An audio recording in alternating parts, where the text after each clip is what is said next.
Hi everyone, this is Mrs. Ward, and Davy is sitting on my lap, so if you hear a baby, you're hearing my son.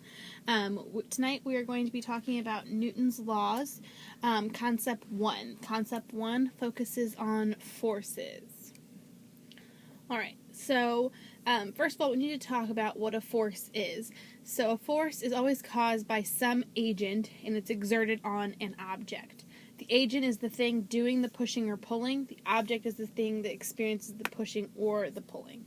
So, simply defined, a force is a push or pull. And so when we talk about that, we talk about the agent that is doing the force.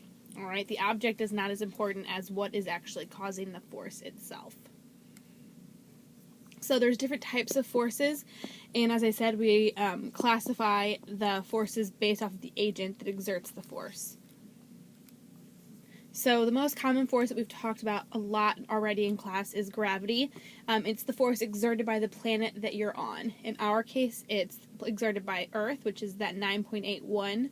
That's the acceleration, and that times your mass ends up giving you your force.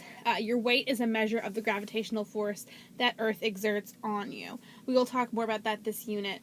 But remember, when we talk about the acceleration of gravity and the force of gravity, it's different. The force of gravity is your mass times that acceleration of gravity, which is that 9.81. And again, we'll go over that this unit.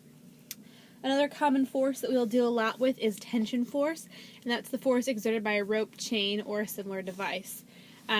Tension is going to be the force that you guys will like calculating the least, because the other forces are pretty much calculated through the equation F equals ma, and tension is as well, but tension generally is being a rope or something is going to be pulled at an angle, not just flat to the horizontal, which means you guys get to use that lovely trig that you love doing oh so much.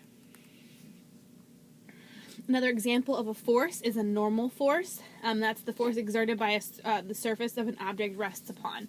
I believe we've talked about a normal force briefly in class before. It's important to know that the force is always perpendicular to the surface. It's sometimes called the support force. When you talk about normal force, if you are standing still on the ground, there's gravitational forces pushing down on you, and then the floor is pushing you back up. That's why you're not moving. Later in this unit, we'll talk about action-reaction pairs and how forces always come in twos. And generally speaking, on an object that's not in motion, 9 times out of 10, the action-reaction pair that is happening is you have normal force and gravitational force. Those are the two forces in play. Gravity pushing you down and normal force pushing you back up.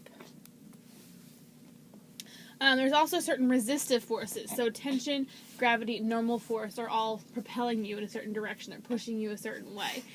These two forces both kind of resist that motion. So you've got friction, which is the force exerted by a surface when the object is sliding across of it. That force is always parallel to the surface, and you can feel this force when you rub your hands or slide them across a surface. We will talk about how to calculate friction and do different friction problems. That's a piece of this unit, but I don't think we're going to get to that before your final. I would be very surprised if we got to that. That's why I didn't include a separate concept for it. But when we get back from break, we will go over calculating friction and how you do that. There's also air resistance. Air resistance is super important.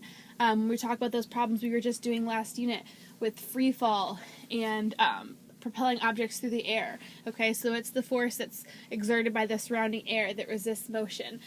We won't really do any calculations with air resistance. They're a little more complicated and tricky than just friction. Friction, it basically just depends on the material of the objects in play, where air resistance, there's a whole lot of other factors that come into it. Air resistance is something you definitely calculate in physics when you start using calculus, but it's not something we do as much on the high school level using algebra. Alright, that is it for this evening. Make sure you go online, you do your whisks, ask any questions that you have. We will talk about them tomorrow in class. And that's it. Have a great night.